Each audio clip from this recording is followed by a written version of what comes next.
నీ కొరకు క్రీస్తు, నీ కొరకు క్రీస్తు. క్రైస్తవ విశ్వాసంలో ఒక అత్యంత ముఖ్యమైనటువంటి భావన ఏమిటి అంటే రక్షణ అనేటటువంటిది.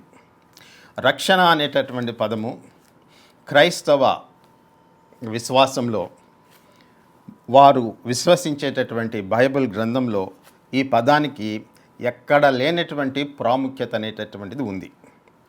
రక్షణ అనేటటువంటి పదము మనము ఉపయోగించినప్పుడు దానికి పర్యాయ పదంగా విమోచన అని కూడా వాడచ్చు. ఈ రక్షణ అనేటటువంటి భావము క్రైస్తవ విశ్వాసంలో మిగిలినటువంటి మత విశ్వాసాల కంటే పూర్తిగా భిన్నమైనటువంటిది. దీనికి క్రైస్తవ విశ్వాసంలో ఉండేటటువంటి రక్షణకి మిగిలిన మత సమకాలీన మత విశ్వాసాల్లో ఉండేటటువంటి రక్షణ అంటే రక్షణ అనే పదము ఉపయోగించకపోవచ్చు. మోక్షము, విమోచన అనేటటువంటి పదము, డెలివరెన్స్ అనేటటువంటి పదము వాళ్ళు ఉపయోగించవచ్చు. దానికి దీనికి చాలా తేడా ఉంది. ఎంత భిన్నత్వము అంటే ఆకాశానికి భూమికి ఉండేటటువంటి అంతరము ఆ మిగిలినటువంటి మత విశ్వాసాల్లో ఉండేటటువంటి మోక్షం అనేటటువంటి భావనకి క్రైస్తవ విశ్వాసంలో ఉండేటటువంటి ఆ రక్షణ లేదంటే మోక్షము లేదంటే విమోచన అనేటటువంటి దానికి అంత తేడా ఉంది. క్రైస్తవ విశ్వాసంలో రక్షణ అనేటటువంటి భావము the idea of salvation, the idea of deliverance, the idea of redemption అనేటటువంటివి it is not a process. The idea of salvation is not a process in Christian faith. మిగిలినటువంటి సమకాలీన మత విశ్వాసాల్లో రక్షణ అనేటటువంటిది, మోక్షము అనేటటువంటిది, విమోచన అనేటటువంటిది అది ఒక ప్రక్రియ.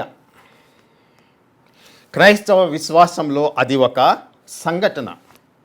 In Christian faith, salvation is an event that takes place at a particular time. Whereas in other contemporary religious faiths, the idea of salvation is a process. Process అంటే ప్రక్రియ అని అర్థం. దాని గురించి కొన్ని విషయాలు చెప్పుకుంటాం. రక్షణ అనేటటువంటిది, మోక్షము అనేటటువంటిది ప్రాసెస్ అంటే ప్రక్రియ. అంటే నువ్వు చనిపోయిన తర్వాత దేవుని యొక్క పరలోకంలోనికి అడుగు పెట్టేదానికి, నువ్వు నిత్య నాశనం నుంచి, నరకం నుంచి తప్పించబడి దేవుని యొక్క పరలోకంలోనికి అడుగు పెట్టేదానికి నువ్వు ఇప్పుడు ప్రస్తుతానికి నువ్వు జీవించేటటువంటి జీవితంలో కొన్ని క్రియలు అనేటటువంటివి చేస్తూ ఉంటావు. You undertake a series of actions so that in the end you will receive salvation based on what you have done in the present life. So, నీ జీవితము దాంట్లో నువ్వు జీవిస్తూ ఉంటే కొన్ని కార్యాలు నువ్వు చేస్తూ పోతావు. సాధారణంగా అవి ధర్మబద్ధమైనటువంటి కార్యాలు, ధర్మ సంబంధమైనటువంటి కార్యాలు. ఇంకొక రకంగా చెప్పాలంటే దేవుడు చెప్పినటువంటి క్రియలు, కార్యాలు అనేటటువంటివి నువ్వు చేసుకుంటూ పోతావు. దేవుని యొక్క పరలోకంలోనికి, ఎక్కడైతే నిత్యమైనటువంటి సంతోషం అనేటటువంటిది ఉందో, where there is an eternal joy, where there is a presence of God, that what we call haven.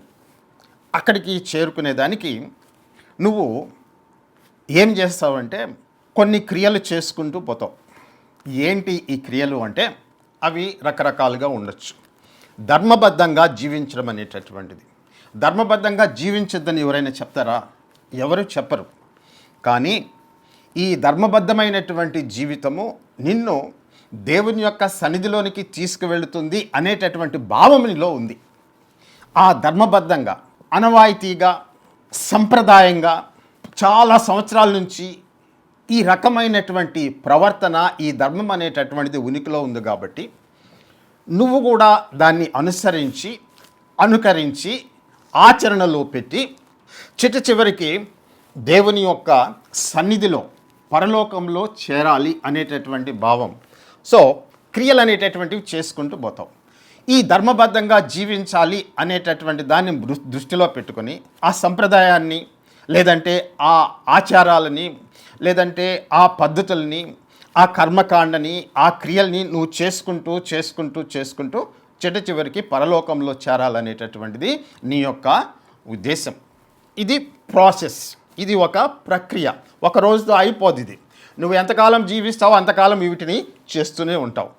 So ఇంకోటి ఏంటి అంటే నువ్వు ప్రార్థనలు చేస్తూ ఉంటావు. ప్రార్థన చేయొద్దని చెప్పి క్రైస్తవ విశ్వాసంలో ఎక్కడా లేదు. In fact the Christian faith commands it's believers to pray without seizing. దానికి ఒక ప్రాముఖ్యత ఉంది. కానీ ప్రార్థన వలన నీకు రక్షణ వస్తుంది అనేటటువంటిది, అంటే జీవితాంతము ప్రార్థన చేస్తూ దేవుణ్ణి వేడుకుంటూ నువ్వు ఈ విధంగా చేస్తూ ఉంటే నీ ప్రార్థనలను బట్టి దేవుడు నీకు పరలోకంలో స్థానం ఇస్తాడు, చోటిస్తాడు అనేటటువంటి భావం.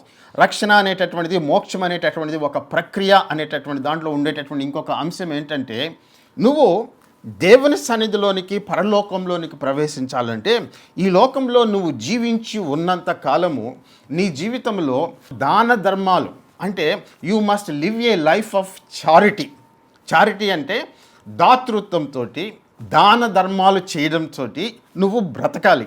ఇవి చాలా కీలకమైనటువంటి పాత్ర పోషిస్తాయి.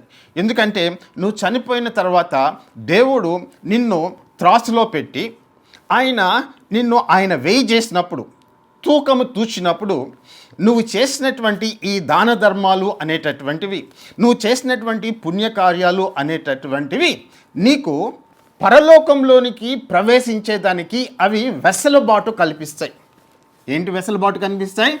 నువ్వు చేసినటువంటి దానాలు, నువ్వు చేసినటువంటి ధర్మ కార్యాలు, నీ యొక్క దాతృత్వము, ఎంతమందికి నువ్వు ఉదారంగా దానం చేసావో, డబ్బులు ఇచ్చావో, వస్త్రాలను ఇచ్చావో, స్థలాలు ఇచ్చావో, భోజనాలు పెట్టావో, బంగారు ఇచ్చావో, ఏదైనా కావచ్చండి. ఇవన్నీ కూడా దేనికోసం చేయబడుతూ ఉందంటే చివరికి ఈ చారిటీ అనేటటువంటిది, ఈ దాన ధర్మాలు, దాతృత్వం అనేటటువంటిది దేవుడు నివసించేటటువంటి పరలోకంలో నువ్వు ప్రవేశించేదానికి, అక్కడ స్థానం సంపాదించుకునేదానికి ఈ యొక్క దాన ధర్మాలు అనేటటువంటివి నీకు ఉపయోగపడతాయి. అంటే నువ్వు జీవితకాలం అంతా కూడా ఈ దాన ధర్మాలు చేసుకుంటూ పోయి నువ్వు చనిపోయిన తర్వాత దేవుడి సన్నిధిలోనికి ప్రవేశిస్తావు అనేటటువంటి భావం. సో జీవితం అంతా కూడా ఇవన్నీ నువ్వు చేసుకుంటూ పోతావు. వీటితో పాటు కొంతమంది ఉపవాసాలు చేస్తారు, ఫాస్టింగ్ అనేటటువంటిది. ఫాస్టింగ్ ఎందుకు ఉపయోగపడుతుంది? ఉపవాసం చేసావు కాబట్టి నీ యొక్క ఉపవాసాన్ని దేవుడు చూసి నీ భక్తిగా ఆయన మెచ్చుకొని ఆయన నువ్వు చనిపోయిన తర్వాత పరలోకంలో స్థానం ఇస్తాడు, ఆయన నీకు చోటు కల్పిస్తాడు. అంటే నువ్వు నిత్యత్వము దేవుని సన్నిధిలో గడిపేదానికి నువ్వు చేసినటువంటి ఈ ఉపవాసం అనేటటువంటిది నీకు ఉపయోగపడుతుంది. అది వెసులుబాటు కనిపిస్తుంది. That is a method, that is an approach to gain salvation. So it is a process. నువ్వు బ్రతికినంత కాలము ఉపవాసాలు చేసుకుంటూ దేవుడిని తృప్తిపరుస్తూ, దేవుడిని ఆయనకి ప్రీతికరంగా నడుచుకుంటూ చనిపోయిన తర్వాత చివరికి you are very confident that ultimately you will be allowed to enter in to the heaven based on your fasting, based on your charity, based on your prayer, based on the way you lived in this life. So this is all process. తర్వాత వీటితో పాటు పుణ్యస్థలాల్ని దర్శించడం. పుణ్యస్థలాలు అంటే అక్కడ ఆ పుణ్యస్థలాల్లో దేవుడు ప్రత్యక్షమయ్యాడనో, లేదంటే దేవుని యొక్క భక్తులు అక్కడ జీవించారనో, వారి యొక్క ప్రభావము, వారి యొక్క మహిమ ఆ పుణ్యస్థలాల్లో ఉంటుంది.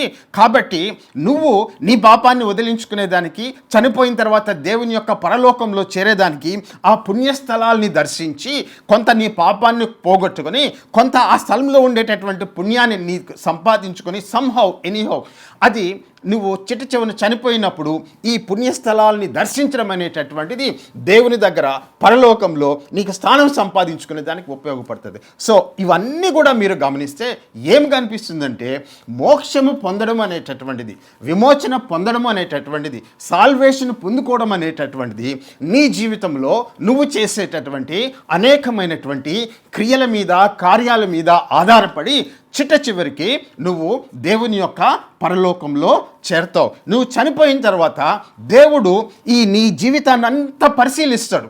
పరిశీలించిన తర్వాత ఆయన నిన్ను త్రాసులో పెడతాడు.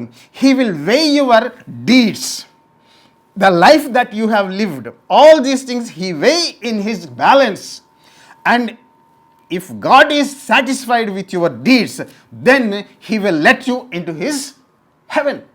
So ఆ క్షణము వచ్చేంత వరకు, ఎప్పుడు ఏ క్షణం వచ్చేంత వరకు దేవుడు నీ క్రియలను పరిశీలించి నీ కార్యాలని అన్నిటినీ ఆయన చూసి ఓకే ఇవంతా బాగానే ఉన్నాయి, చాలా మంచిగా నువ్వు జీవించావు, నీ యొక్క మంచి కార్యాలతోటి, నీ యొక్క ధార్మిక ప్రవర్తనతోటి, నీ ధర్మబద్ధమైనటువంటి ప్రవర్తనతోటి, నువ్వు చేసినటువంటి దాన ధర్మాలతోటి, నీ యొక్క భక్తితోటి, నీ యొక్క ప్రార్థనతోటి, దర్శించినటువంటి పుణ్యస్థలాలు, వీటన్నిటిని నేను ఆధారంగా చేసుకుని ఈ దినమున నీ జీవితాన్ని అంతటిని నేను బేరీజు వేసి ఇదిగో నేను నీకు మోక్షం ఇస్తున్నాను అని ఆ దినమున on the day of that judgement, లేదంటే నువ్వు చనిపోయిన దినమున ఎప్పుడో లేదంటే తర్వాత దేవుడు వెయ్యి చేసి ఓకే బిడ్డ నువ్వు చాలా గొప్పగా జీవించవు, I am very satisfied with your spiritual life, your life on earth. Therefore, based on your deeds, I am granting you salvation. ఎప్పుడు డిసైడ్ అవుతుంది? అప్పుడు నువ్వు చనిపోయిన తర్వాత డిసైడ్ అవుతుంది. ఆ చనిపోయేంత వరకు, ఆ దేవుడి సన్నిధిలోనికి నువ్వు చేరేంత వరకు నువ్వు ఈ రక్షణ పొందేదానికి, మోక్షం పొందేదానికి ఈ క్రియలు, కార్యాలు చేసుకుంటూనే పోతావు. ఈ కార్యక్రమంలో, ఈ క్రియలో ఎక్కడా కూడా నీకు I am saved, I am redeemed, నాకు పరలోకంలో చోటు ఇవ్వబడింది, I have been granted a place in the heaven అనేటటువంటి భావము నీ జీవితంలో ఎప్పుడు ఎక్కడా రాదండి.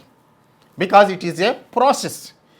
ఆ చిట్ట చివరి దినం వరకు నువ్వు వెయిట్ చేయాలండి.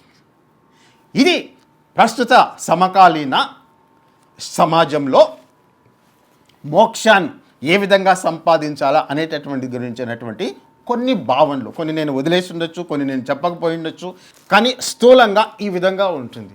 దీనికి పూర్తిగా భిన్నమైనటువంటిది ఏమిటి అంటే క్రైస్తవ విశ్వాసంలో ఉండేటటువంటి రక్షణ అనేటటువంటి భావం. The idea of salvation totally different from what we have talked about so far. క్రైస్తవ విశ్వాసంలో రక్షణ అనేటటువంటిది it is not a process, అది ఒక ప్రక్రియ కాదు, అది it is an event, it is an instantaneous event. అంటే అప్పటికప్పుడు అక్కడికక్కడ దేవుడు యేసు ప్రభు మీద నీ యొక్క విశ్వాసాన్ని ఆధారంగా చేసుకుని ఆయన నీకు ఇచ్చేటటువంటి ఉచితమైనటువంటి వరము అది. That is salvation is a gift in Christian faith. It is not something you have earned because of your deeds. నువ్వు చేసినటువంటి క్రియలను బట్టి, నువ్వు జీవించినటువంటి జీవితాన్ని బట్టి, నీ ధర్మబద్ధమైనటువంటి ధార్మిక ప్రవర్తనను బట్టి, నీతిని బట్టి, దాన ధర్మాలను బట్టి, పుణ్యస్థలాలను దర్శించడాన్ని బట్టి, ఉపవాసాలను బట్టి, మంచితనాన్ని బట్టి, భక్తి, దీనివల్ల వచ్చినటువంటిది కానే కాదండి. క్రైస్తవ విశ్వాసంలో మోక్షం అనేటటువంటిది, ఆ రక్షణ అనేటటువంటిది, ఆ విమోచన అనేటటువంటిది, ఆ సాల్వేషన్ అనేటటువంటిది, అంటే నువ్వు చనిపోయిన తర్వాత దేవుడి సన్నిధిలో ప్రవేశించడం అనేటటువంటిది it is granted instantaneously on that very spot.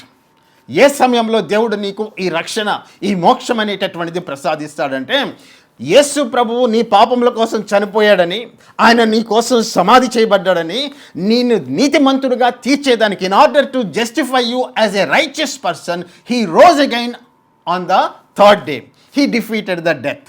So ఇది కానీ నువ్వు కానీ విశ్వాసం ఉంచితే, based on your faith, and let me repeat again, based on your faith alone, faith on the work of Jesus Christ which he has done on the cross and his resurrection, God grants you salvation instantaneously. అప్పటికప్పుడు అక్కడికక్కడ ఆ ప్రదేశంలో దేవుడు నువ్వు పరలోకంలోనికి ప్రవేశించేదానికి ఆయన వరంగా ఇస్తూ ఉన్నాడు. You will enter in to the haven. నువ్వు చనిపోయిన తర్వాత దేవుడు నువ్వు చేసినటువంటి మంచి కార్యాలని ఆధారంగా చేసుకొని, నువ్వు జీవించినటువంటి భక్తి జీవితాన్ని ఆధారంగా చేసుకొని, నువ్వు చేసినటువంటి దాన ధర్మాలను ఆధారంగా చేసుకుని, నువ్వు ఎన్ని పుణ్యక్షేత్రాలు దర్శించావో దాన్ని ఆధారంగా చేసుకుని, నువ్వు చేసినటువంటి ఉపవాసాలని ఆధారంగా చేసుకుని, నువ్వు చేసినటువంటి దానాలని ధర్మాలని వీటిని ఆధారంగా చేసుకుని దేవుడు నీకు పరలోకంలో ప్రవేశాన్ని ఇవ్వడు. దేన్ని ఆధారంగా చేసుకుని ఇస్తాడంటే నువ్వు యేసు ప్రభు మీద విశ్వాసం ఉంచావు కాబట్టి ఆయన నీకు రక్షణని అప్పటికప్పుడు అక్కడికక్కడ ఉచితంగా ఇస్తాడు. So salvation in Christian faith is an event. It is not a series of actions leading up to salvation. Salvation is granted to anyone who believes in Jesus Christ. So ఇప్పుడు తేడా మీకు తెలుస్తుంది. ఎంత డిఫరెన్స్ అంటే ఎవరైనా సరే, ఎటువంటి పరిస్థితుల్లో అయినా సరే, ఏ ధర్మ కార్యాలు లేకపోయినా, నీ జీవితంలో అంతకుముందు ఎప్పుడూ ఒక చిన్న దానము ధర్మము నువ్వు చేసి ఉండకపోయినా, నీ జీవితంలో ఎటువంటి మంచితనము లేకపోయినా, నీ జీవితం అంతా దుర్వ్యసనాల చేత పట్టబడి దానిలో నువ్వు జీవిస్తూ ఉండా, ఎప్పుడు ధర్మబద్ధంగా జీవించకపోయినా, యేసు ప్రభు నీ పాపముల కోసం సిలువలో చనిపోయాడు, నిన్ను నీతిమంతునిగా తీర్చేదానికి ఆయన తిరిగి లేచాడు అనేటటువంటి దాని మీద నువ్వు విశ్వాసం ఉంచితే, ఆ విశ్వాసాన్ని ఆధారంగా చేసుకుని ఆయన నీ పాపాలని సమస్తమును కొట్టేసి ఆయన పరలోకంలోకి నువ్వు ప్రవేశించేదానికి ఆయన మార్గాన్ని సరళము చేస్తూ ఉన్నాడండి. అందుకని యేసు ప్రభుకు ఒక టైటిల్ ఉంది, ఐ ఆమ్ ద వే. రక్షణకి మార్గము ఆయనే, దేవుణ్ణి చేరేదానికి మార్గము ఆయనే. అందుకే ఆయన చెప్పాడు, I am the truth, I am the life and I am the way. దేవుని నువ్వు చేరాలంటే you must come through Jesus Christ. క్రైస్తవ విశ్వాసంలో రక్షణ అనేటటువంటిది ఒక సంఘటన, ప్రక్రియ కాదు. ప్రక్రియ అంటే అర్థం ఏమిటి అంటే అండి, చిన్న ఉదాహరణ, నాకు తోచినటువంటి ఉదాహరణ చెప్తాను. మీరు పెరుగు చేయాలనుకున్నారనుకోండి, ఏం చేస్తారండి? వెచ్చటి పాలల్లో కొంచెము మజ్జిగ తోడు దాంట్లో వేస్తారు, దాన్ని అక్కడ పెడతారు. పెడితే కొన్ని గంటల తర్వాత పెరుగు అనేటటువంటిది మీకు తయారవుతుంది. దానికి వెచ్చటి వాతావరణం ఉండాలి. విపరీతమైనటువంటి చలిలో పెరుగు తయారు కాదు, ఒక కండిషన్ ఉండాలి. తర్వాత వచ్చి ఆ తోడు కరెక్ట్గా ఉండాలి. ఇవన్నీ ఉంటే ఆ లోపల పాల లోపల ప్రక్రియ జరుగుతుంది. ఈ బ్యాక్టీరియా అనేటటువంటిది వర్క్ చేసి అది ఏం చేస్తుందంటే పెరుగుని ప్రొడ్యూస్ చేస్తుంది. ఇది ఒక ప్రక్రియ. అది ఒక్క క్షణంలో అప్పటికప్పుడు అయిపోదు కదండి. It is over a period of time.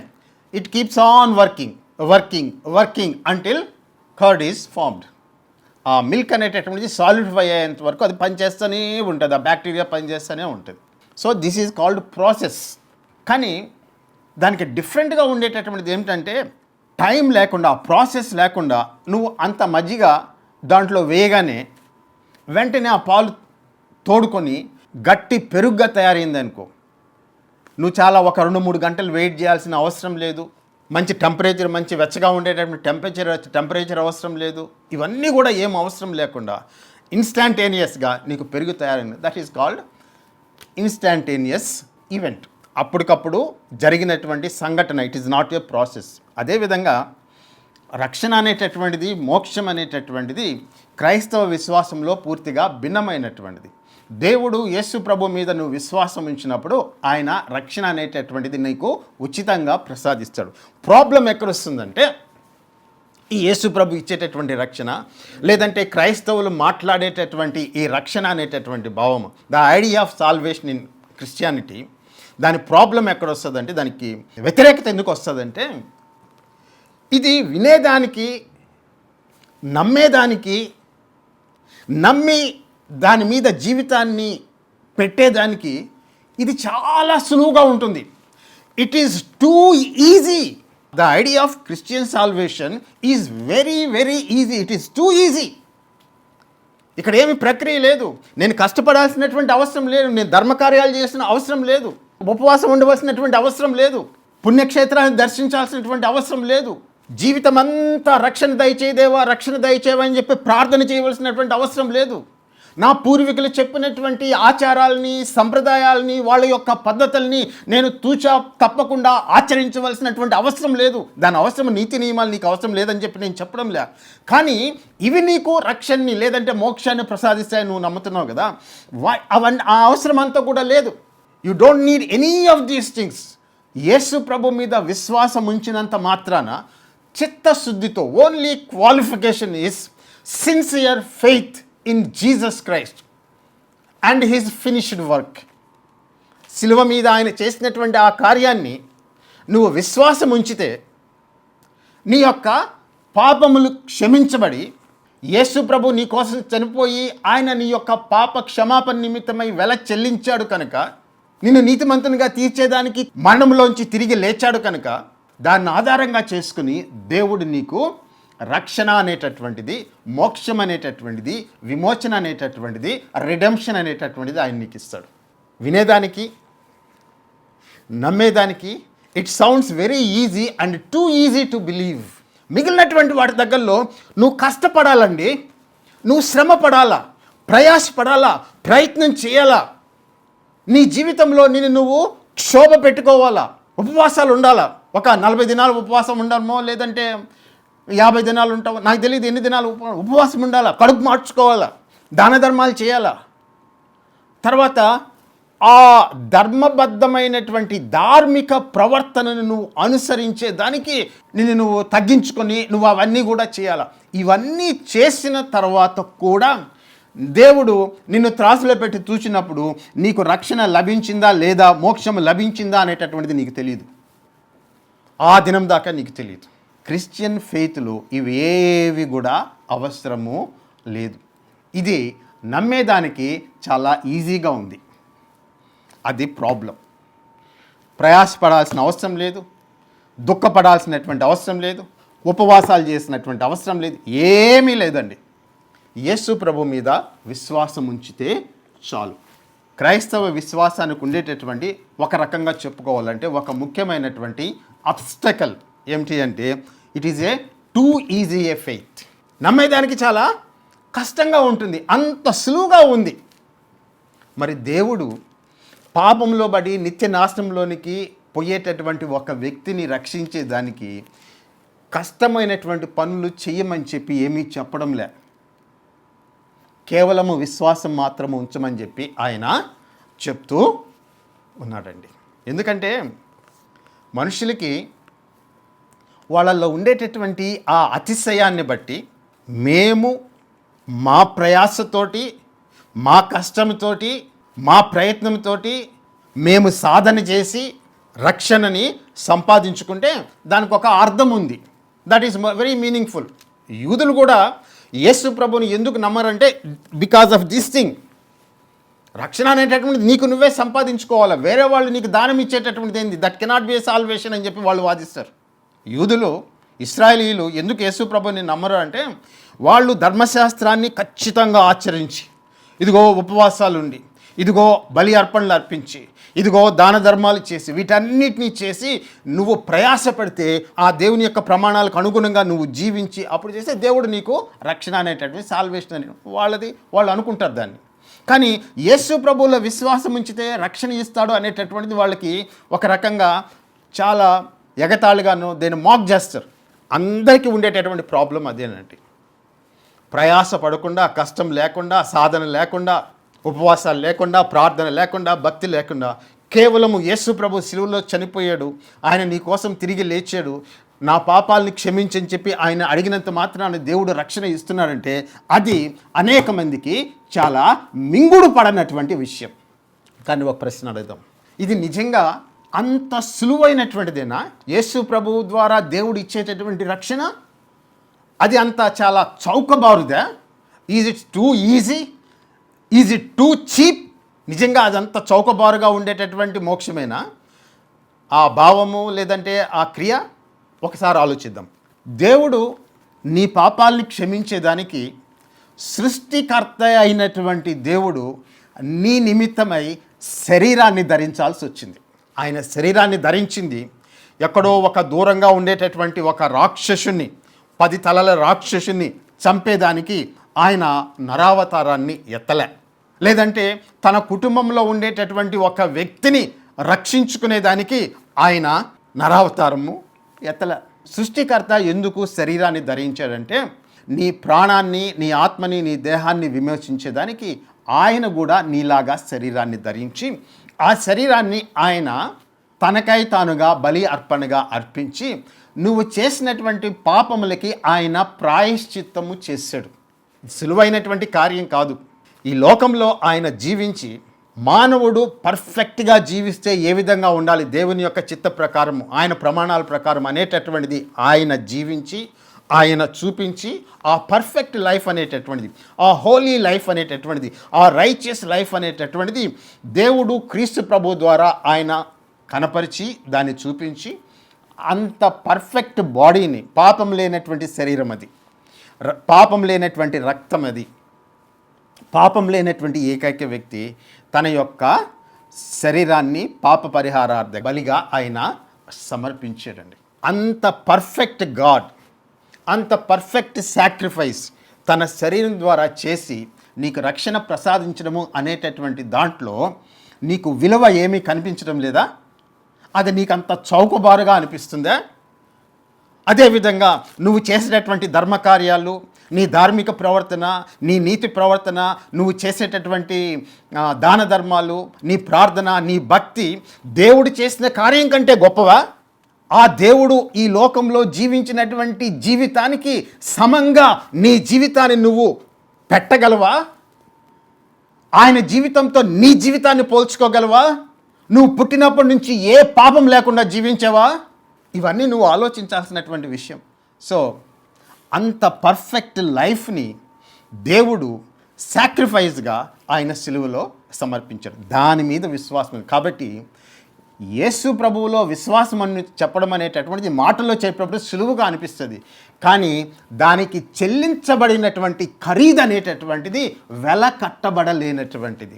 అంత పరిశుద్ధుడైనటువంటి దేవుడు, మహాపవిత్రుడగు దేవుడు, ఏమాత్రము పాపం లేనటువంటి దేవుడు, దోషం లేనటువంటి దేవుడు తన శరీరాన్ని నీకోసమై పాప పరిహారార్థ బలిగా సమర్పించినప్పుడు ఆయన చెల్లించినటువంటి విలువ, వెల అనేటటువంటిది నువ్వు నేను వెల కట్టలేము.